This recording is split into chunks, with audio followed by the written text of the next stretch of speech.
Hi friends. Temple స్టార్టింగ్‌లోనే స్వామివారు, అమ్మవారు కొలువై ఉన్నారు చూడండి. నెల్లూరు జిల్లాలోని జొన్నవాడలో వెలసిన ప్రసిద్ధ క్షేత్రం శ్రీ మల్లికార్జున స్వామి సమేత కామాక్షి తాయి టెంపుల్. పెన్నా నది ఒడ్డున ఉన్న ఈ పురాతన ఆలయం ఆదిశంకరాచార్యులచే ప్రతిష్ఠించబడిన శ్రీ చక్రానికి స్వయంభుగా వెలసిన కామాక్షి అమ్మవారికి ప్రసిద్ధి చెందింది ఈ టెంపుల్. ఇక్కడ కామాక్షిదేవి శక్తి స్వరూపిణిగా కొలువై ఉంది. మల్లికార్జున స్వామి అవతారం వచ్చేసి శివుడు, కామాక్షి తాయి అవతారం పార్వతీదేవి. కామాక్షిదేవి విగ్రహం పెన్నా నదిలో లభ్యమైంది. దానిని కౌశ ప్రజాపతి యజ్ఞం అనంతరం ప్రతిష్ఠించారని స్థల పురాణం.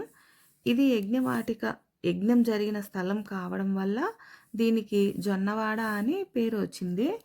ఆలయ గోపురం, ధ్వజస్తంభం, అమ్మవారి గర్భాలయం పైన 5 కలశాలు బంగారు పూతతో ఉంటాయి.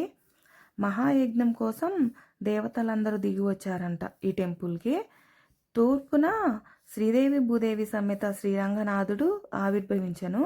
నైరుతిన శ్రీ వేదగిరి లక్ష్మీనరసింహస్వామి, వాయువున పరమేశ్వరుడు లింగాకృతిలో కొలువై ఉన్నాడు. అలా కొలువైన పరమేశ్వరుణ్ణి ఇక్కడే ఉండి ప్రజల్ని కాపాడవలసిందిగా కర్షక ప్రజాపతి ప్రార్థించాడంట. అలా యజ్ఞం చేసిన ప్రాంతాన్ని జొన్నము వాటిక అని వాడ అని అంటారు. అలా ఈ ప్రాంతాన్ని జొన్నవాడగా ప్రసిద్ధి చెందింది.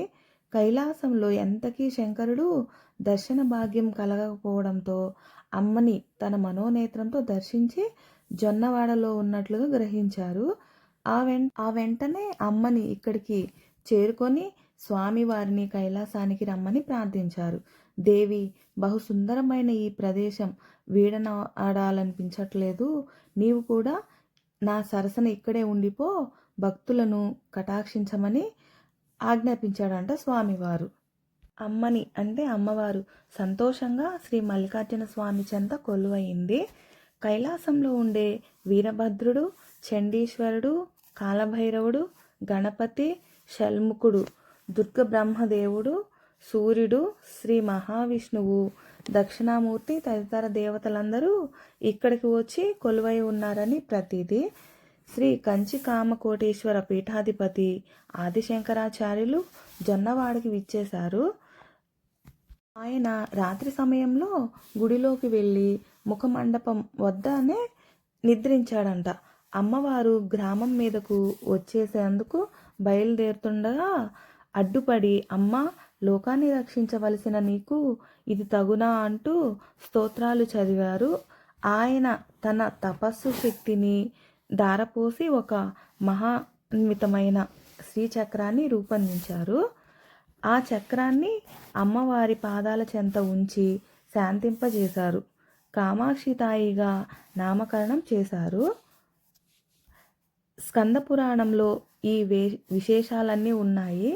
ఈ ఆలయానికి ఎంతో చరిత్ర ఉంది, చాలా చరిత్ర ఉంది. మీకు కొంత భాగమే చెప్పాను. ఈ టెంపుల్కి చాలా చరిత్ర ఉంది.